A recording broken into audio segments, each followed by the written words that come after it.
वो लड़ रहा था जब तो सराय खड़ा हो गया ना, नारा लगा मैं जोर आ रही भगवान की पूरो इकलेरा सुननी चाहिए। भगवान की भगवान की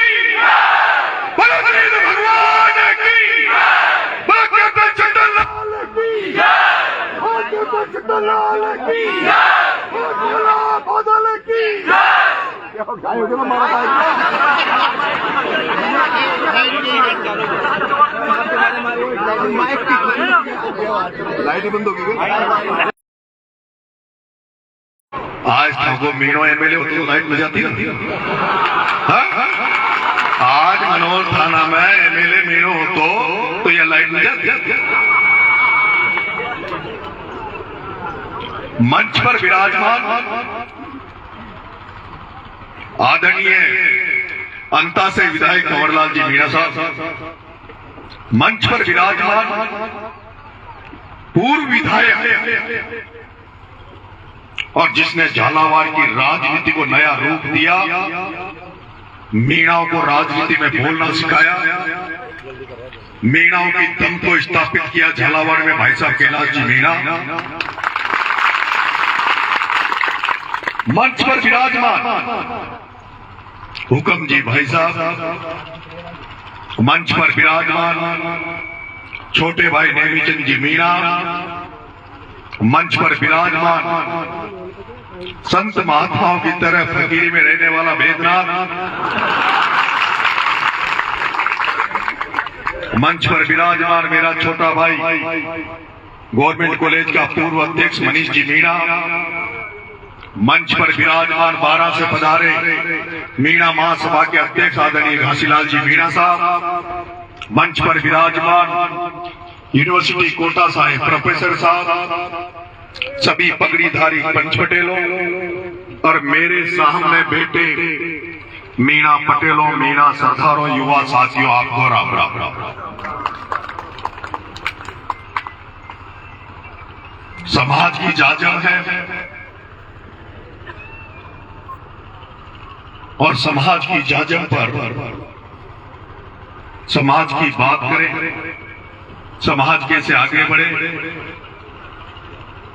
इसके अलावा दूसरा कोई शब्द मुंह से निकलता है तो फिर हम समाज के नहीं।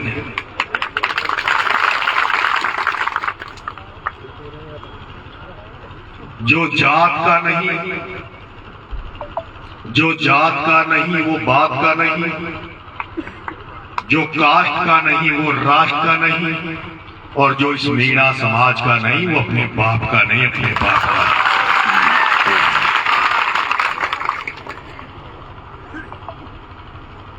आदरणीय कंवरलाल जी मीणा साहब को पार्टी ने इशारा किया कि इस बार आपका नंबर मनोहर थाना में ज्यादा नहीं, तो आपको 12 में राजनीति थोड़ी सुस्त है, आपको अंता सिद्ध कर देते हैं। टिकट के पहले भाई साहब कंवरलाल जी मीणा साहब ने मेरे को एक जगह बुलाया, मेरे से पूछा, नरेश तेरे जो आंदोलन किया है उस आंदोलन की चिंगारी पूरी 12 में भड़क रही है और तेरा सहयोग मिल जाए तो मैं अंता से भाया के खिलाफ चुनाव लड़ूंगा। उन्होंने कहा मैं यहां अनजान हूं, मनोहर थाना झालावाड़ से चल के अकेला आ रहा हूं और मेरे पास सामने वाले कैंडिडेट सेठ जी के बराबर पैसा भी नहीं। मैंने कहा भाई साहब मैंने आज दिन तक राजनीति में हूं और राजनीति में जिस तरह की लोग राजनीति करते हैं उससे मैं हटके राजनीति करता हूं। अगर आप अंता से चुनाव लड़ोगे तो ये तो हमारा लिए खुशनसीबी होगी, सौभाग्य होगा। हम आपका इस 12 की धरती पे अंता में स्वागत भी करेंगे और आपको विजय तिलक निकाल कर यहां से विजय बनाकर भेजेंगे। और आप सब लोग पूरी हालत जानते हैं कि भाई साहब कंवर लाल जी मीणा साहब को अंता से एमएलए बनाने में 12 जिले के समाज ने कोई कौर कसर नहीं छोड़ी। और यही नहीं, वहां के लोगों ने भाई साहब कंवर लाल जी को विधायक बनाया, लेकिन भाई साहब कंवर लाल जी ने विधायक बनने के बाद जो ताकत वहां समाज को बढ़ा रहे हैं, जो भाई साहब कंवर लाल जी हमें हिम्मत दे रहे हैं, उसके लिए भी हम सब लोग भाई साहब कंवर लाल जी के आभारी हैं। सत्ता परिवर्तन हो जाता है, नेता बदल जाते हैं, हमारे लोग सत्ता में रहते हैं तो हमारे कर्मचारी अधिकारी बेचारे लीडर होकर जनसेवा में लगे रहते हैं, लेकिन जब हमारे लोग सत्ता में नहीं हो, राजनीति में नहीं हो, और जब गलत लोग राजनीति में सत्ता में बैठ जाते हैं तो वो लोग हमारा शोषण करते हैं। मैं छबड़ा से चुनाव लड़ा, हार गया। प्रताप सिंह सिंघवी एक बनिया का घर अकेला घर था, वो एमएलए बन गया। पहले एक बनिया से लड़के आया, फिर दूसरा बनिया मिल गया, और वो बनिया जी एमएलए बनते ही प्रताप सिंह सिंघवी ने जिंदगी का पहला काम किया तो एमएलए बनते ही सबसे पहला एक काम किया, भजन लाल जी मुख्यमंत्री के पास जाकर और एक चिट्ठी देकर आए कि साहब नरेश मीणा पे जो मुकदमे लगे थे, नरेश मीणा की जो रासुका की फाइल पड़ी है, उस पर कार्रवाई करके नरेश मीणा को जेल में डाल दो। लेकिन हमने जो क्रांति चलाई, हमारे लोगों को जगाया, हमारे लोगों ने जिस तरह से 12 की धरती पर एकता दिखाई, भाई ललित मीणा को जिताया, भाई कंवर लाल मीणा को जिताया। आज अगर तुम्हारा ये बेटा अगर जेल की सलाखों के पीछे नहीं है, अगर ये आपके सामने खड़ा है, जेल में नहीं है, तो उसका कारण है आदरणीय कंवर लाल जी मीणा और ललित मीणा। अगर ललित मीणा, कंवर लाल मीणा 12 में आपके विधायक नहीं होते तो आपका बेटा इस मंच पे बोलता हुआ नजर नहीं आता, आपका बेटा जेल में होगा।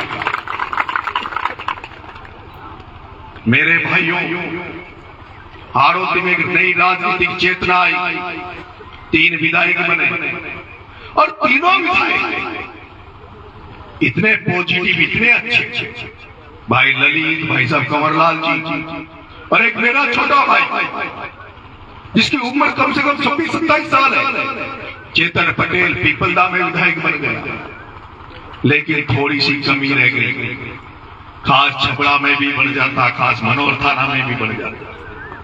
मैं तो ये चाहता हूं जब ललित मीणा, कंवर लाल मीणा के एमएलए बनने से नरेश मीणा जेल जाने से रुक गया, जेल जाने से बच गया, तो ऐसे नरेश मीणा बहुत हैं, बहुत सारे कर्मचारी अधिकारी हैं जो बेचारे डर करके नौकरी करते हैं। मनोर थाना में एक भी व्यक्ति का तबादला नहीं हुआ, कुछ लोगों को तबादला किया गया था यहाँ भी, लेकिन जैसे उनसे यहाँ से तबादला किया गया था, मुझे पता है उनके तबादले भी कंवर लाल जी मीणा साहब ने रोके थे। 2 जगह की विधायकी चला रहे हैं, अंता में भी चला रहे हैं, मनोर थाना में भी चला रहे हैं, लेकिन सोचो जो छबड़ा छिपा बड़ौद में हमारे कर्मचारी भाई हैं, हमारे अधिकारी भाई हैं, उन पर क्या बीतती होगी। प्रताप सिंह सिंघवी ने एमएलए बनते ही एक मीणा थानेदार था, उसका तबादला किया, मीणा सब इंस्पेक्टर होता उसका तबादला किया, मीणाओं को ढूंढ ढूंढ के छबड़ा छिपा बड़ौद से निकाल दिया। मीणा कर्मचारी अधिकारियों को ढूंढ ढूंढ के छबड़ा छिपड़ों से निकाल दिया, और उसके बाद उसका मन नहीं भरा तो जो बेचारे किसान, मीणा समाज के किसान जो खेती बाड़ी कर रहे थे, उनके पीछे लाइट वाले लगा दिए, और अब अफीम के पट्टे जो मिले हुए, अफीम की खेती वहां होती है, और अब अफीम की खेती खत्म हो गई, फसल घर पे आ गई, लोग अफीम को लेकर घर पे आ गए होंगे। अब उसका एक ही काम चलेगा, उसका एक ही काम चलेगा कि किस किस मीणा नरेश मीणा के साथ था, उसको कहां कैसे नाम रखवा कर जेल भेज दे। लेकिन मैं मानता हूं कि जैसे उसने कर्मचारियों का तबादला किया तो उनको सबको भी भाई साहब कंवरलाल जी, ललित जी ने अपने पास रख लिया। और आगे भी मुझे विश्वास है, भरोसा है, अगर वो व्यक्ति छपड़ा चिपड़ोद में किसी को अपील के नाम पर झूठे मुकदमे लगाएगा, झूठे रूप में फंसाने का प्रयास करेगा, तो मुझे उम्मीद है समाज के साथ साथ इस समाज की जांचन पर बैठे आदरणीय कंवरलाल जी, कैलाश जी, हुक्म जी, नेमीचंद जी, हम सब लोग इकट्ठा होकर उनकी रक्षा करने का काम करेंगे। मैं आपको केवल छपड़ा छिपाफरोद का उदाहरण दे रहा हूं, लेकिन ये हालात विधानसभा हाड़ौती की 17 सीटों में 3-4 सीटों के अलावा सब जगह ऐसी है। इन हालातों से कैसे निपटोगे? इसलिए ये जांच हम देंगे कि जो मीणा समाज में पैदा हो गया, जो मीणा समाज का कर्मचारी अधिकारी है, जो मीणा समाज में उद्योग धंधा करना चाहता है, जो दुकान चलाना चाहता है, जो क्रेशर चलाना चाहता है, जो ईंट का भट्टा लगाना चाहता है, उसके दिमाग में यह डर नहीं होना चाहिए कि कोई भी नेता, किसी भी पार्टी का व्यक्ति हमारा कोई नुकसान कर देगा। और ये कब होगा? ये कब होगा? मैंने कहा आज 3 एमएलए हमारे हैं।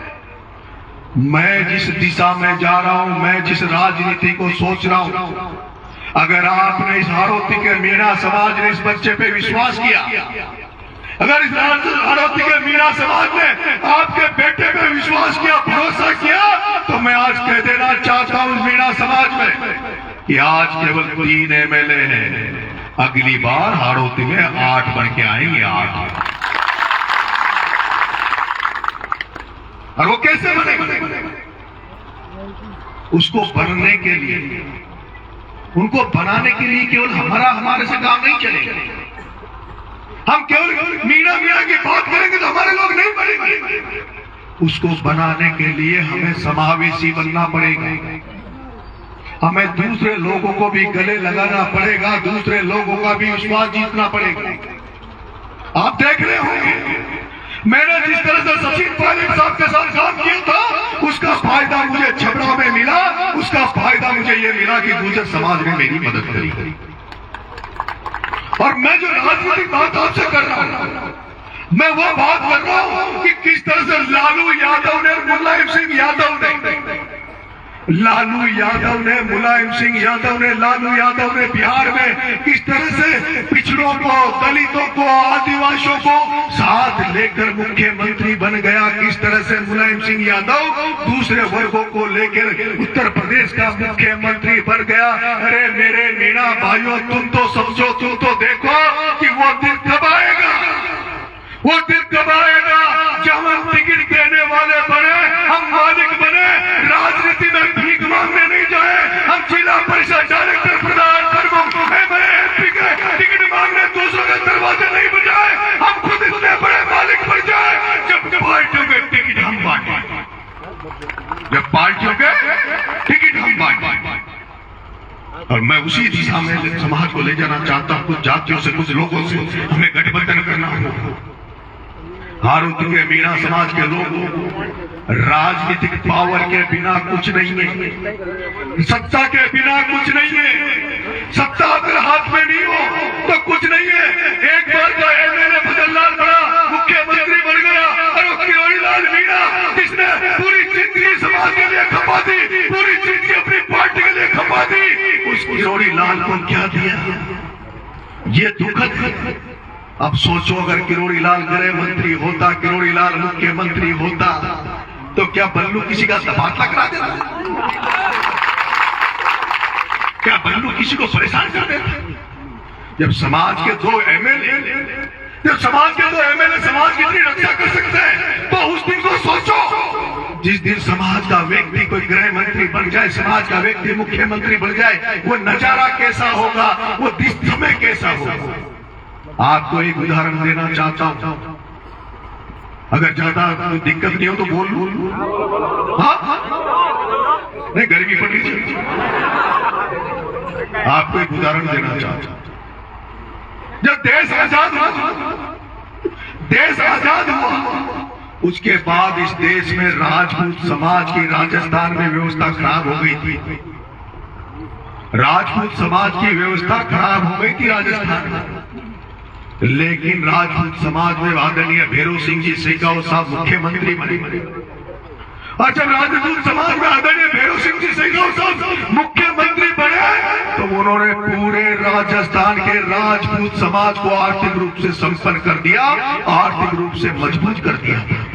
और वो कैसे किया आप देख जितने भी गढ़ किले जो हवेलियां पुरानी जो गढ़ किले थे जो खंडर हो गए थे जिनमें जाले पड़ गए थे उनको आदरणीय भैरव सिंह शेखावत ने उनको सबको हेरिटेज होटलें बना दिया। आज वो जो राजपूत घराने थे वो जो खत्म हो रहे थे वो सब उन 5 स्टार होटलों में हेरिटेज होटलों से पैसा कमा रहे, मालदार बन रहे। उनके समाज के हजारों बच्चे उनमें होटलों में रोजगार कर रहे हैं, गाइड का काम कर रहे हैं। इसलिए राजनीतिक ताकत, राजनीति में मजबूती होना सबसे बड़ा आज की तारीख में जरूरत है। और यही मैं आपसे निवेदन करना चाहता हूं इस मंच से, किसी को साथ लोग मत लो, किसी को साथ लोग मत लो, लेकिन एक तो दलित समाज, एक तो दलित समाज जो हमारे गांव में जो एससी के लोग रहते हैं उनको गले लगाओ, उनको भाई मानो, उनको गले लगाओ, उनको भाई मानो। और दूसरा वो अल्पसंख्यक वो मुस्लिम भाई, उन मुस्लिम भाइयों को गले लगाओ। वो जो गुजर भाई है जो खेती करते हैं, दूध का काम करते हैं, उनको गले लगाओ। मैं कोई काम करता हूं तो बिना उसके सोच समझ के नहीं करता। जब भी मैं कोई काम करता हूं तो आज से 50 साल आगे की सोच के काम कर रहा हूं, आज से 20 साल आगे की सोच के काम कर रहा हूं। अभी आपने देखा होगा राजस्थान में 25 सीटों में चुनाव हो रहे हैं। मैं कहीं किसी का वोट मांगने नहीं जा रहा, मैं कहीं किसी का वोट मांगने नहीं जा रहा। अगर मैं वोट मांग रहा हूं तो प्रहलाद गुर्जर के लिए कोटा में वोट मांग रहा हूं, और उस प्रहलाद गुर्जर के बेटे के लिए वोट इसलिए मांग रहा हूं क्योंकि सामने वो बनिया है ओम बिरला।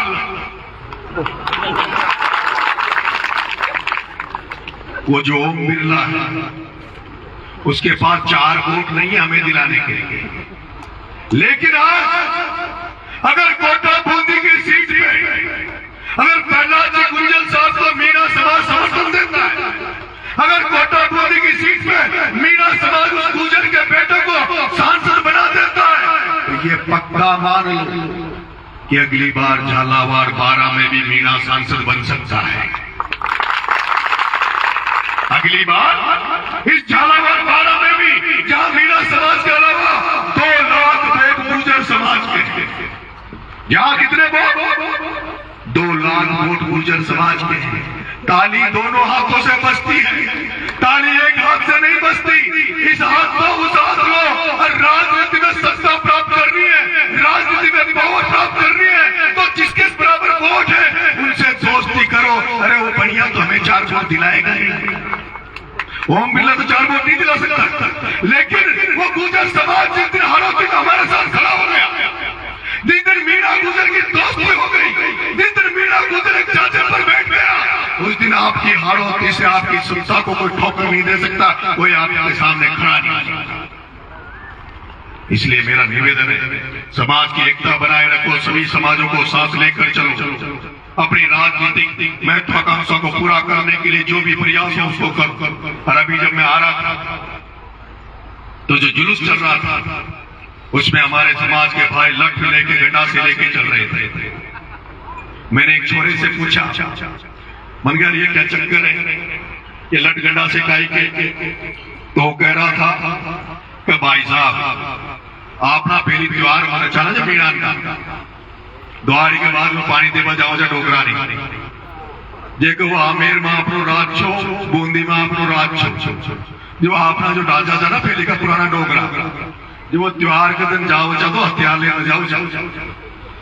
और वो जब त्योहार के दिन जब वो पूजा पाठ करने अपने पूर्वजों को पानी देने जब नदी तालाब के किनारे गए तो उनके पास हथियार नहीं थे। इसी चक्कर में आमेर का राज चला गया, हमारा बूंदी का राज चला गया।